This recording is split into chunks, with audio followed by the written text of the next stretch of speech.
Hello, students. Good morning, good afternoon, and good evening according to your study time.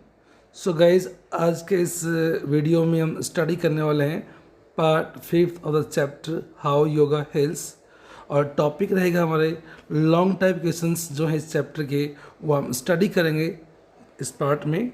तो चलिए now let's start this part. Answer the following questions in about 125 words each. तो guys यहाँ पे जो long type question answers की जो word limit है 125 words में है।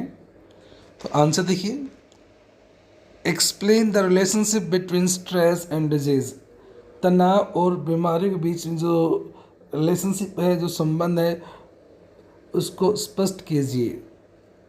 मीन्स तनाव और बीमारियों के बीच में क्या संबंध है, इसको हमें एक्सप्लेन करना है। Answer, there is a very close relationship between stress and disease.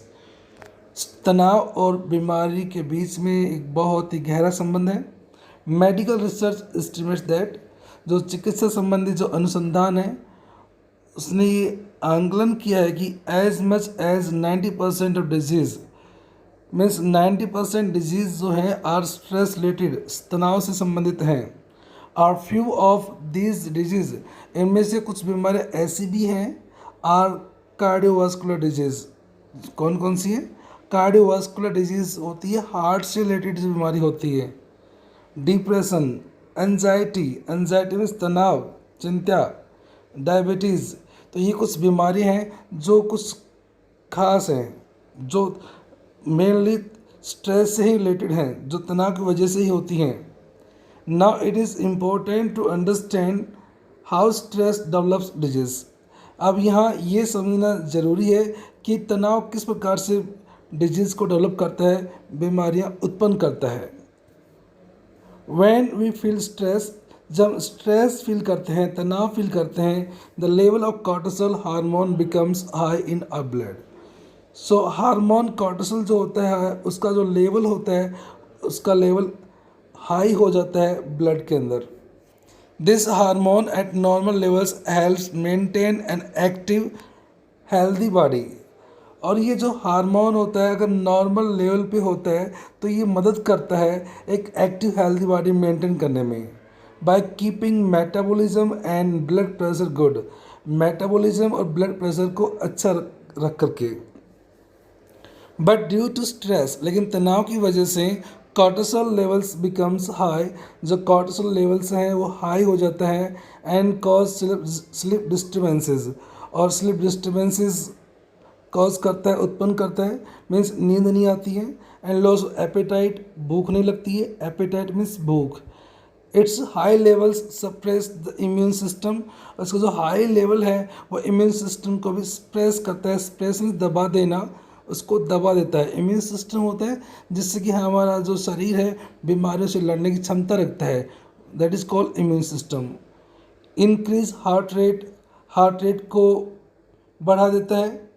Cortisol का जो लेवल होता है अगर हाई होता है, इससे हार्ट रेट बढ़ जाती है, ब्लड प्रेशर बढ़ जाता है।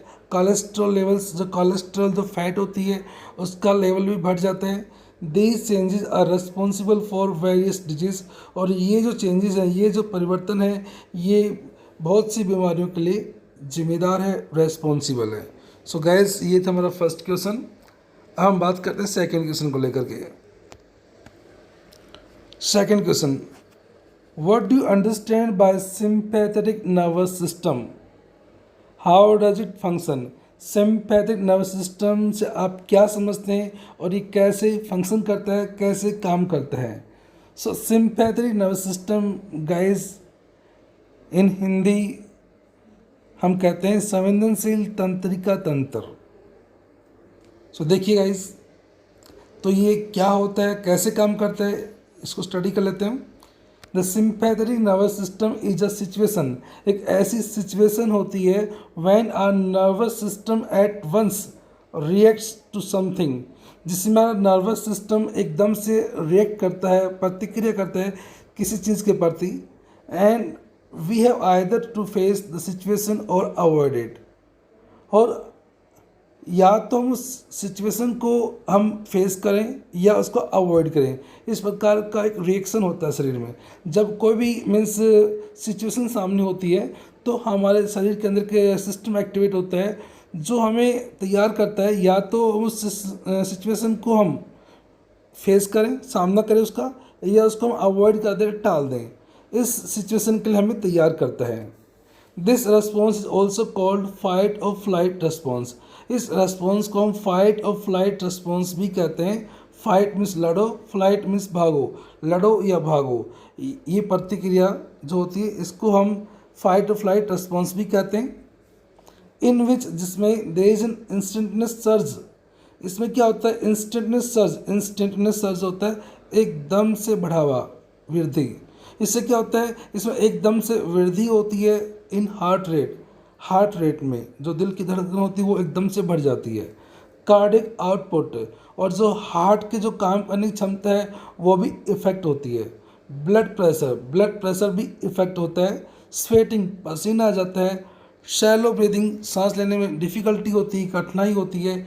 मेटाबॉलिज्म, मेटाबॉलिज्म एक रासायनिक प्रक्रिया जिसमें भोजन को एनर्जी में चेंज किया जाता है। तो ये जो सिस्टम है बॉडी के अंदर, ये सभी इफेक्ट होते हैं, प्रभावित होते हैं। Combine with tensing of muscles, मांसपेशियों में खिंचाव आ जाता है।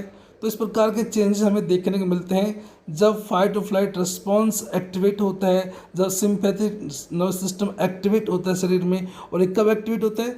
जब कोई भी सिचुएशन हमारे सामने होती है तो उस समय इस प्रकार की मीन्स कंडीशंस बनती हैं जिसमें सिंपैथिक नर्वस सिस्टम एक्टिवेट हो जाता है और शरीर में इस प्रकार के बदलाव हमें देखने मिलते हैं। हार्ट रेट का बढ़ना, ब्लड प्रेशर का बढ़ना, पसीना आना, सांस लेने में डिफ़िकल्टी होना, और जो मेटाबॉलिज्म है, ये सब चीज़ें सिस्टम जो शरीर के हैं मीन्स ये सब प्रभावित होते हैं इसकी वजह से। इंटरनली द फाइट और flight response shuts down digestion.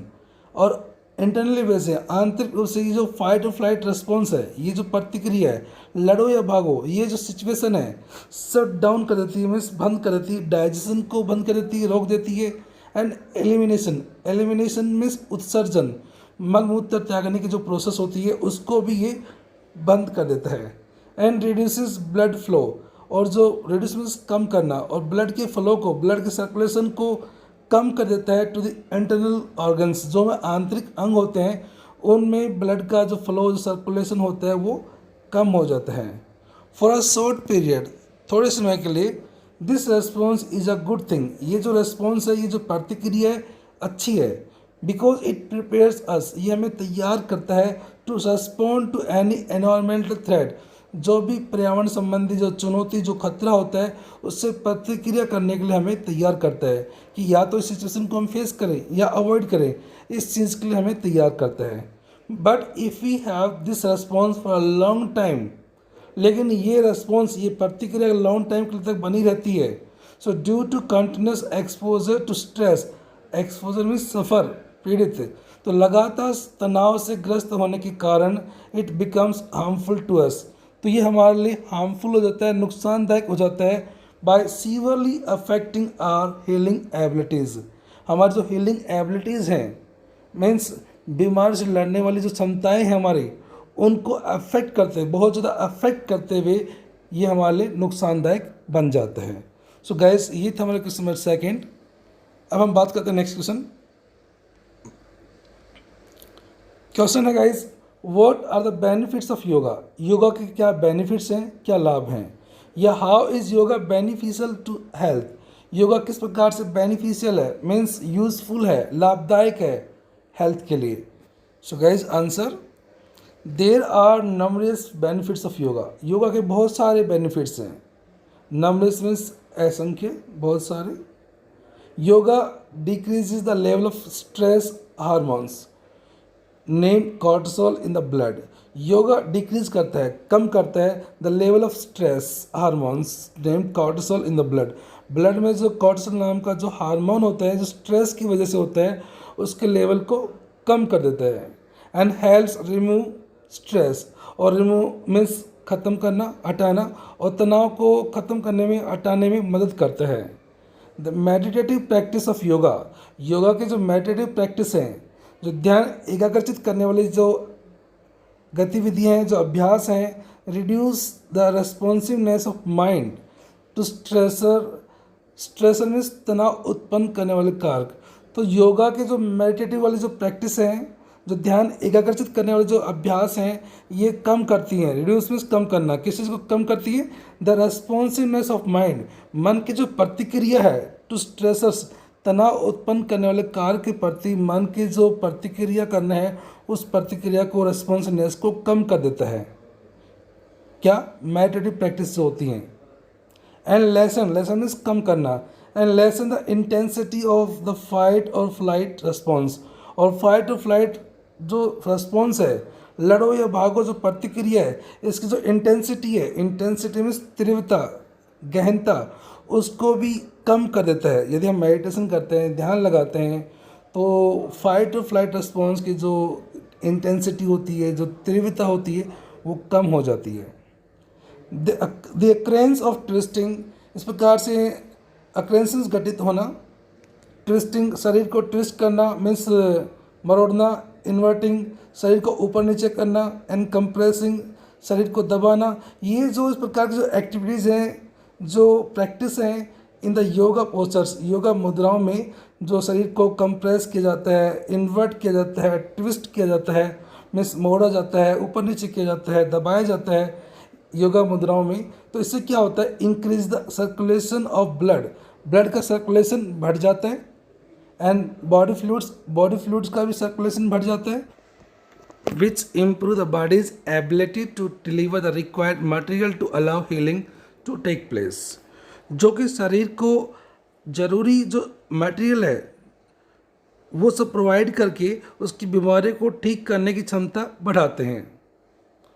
Yoga helps maintain the normal functioning of the immune system and inflammation response, yoga शरीर की रोग प्रतिरक्षण क्षमता means immune system and inflammation response, it means शोध प्रतिक्रिया, इनके जो नॉर्मल फंक्शनिंग, सामान्य रूप से काम करने की जो क्षमता है, उसको मेंटेन करते हैं।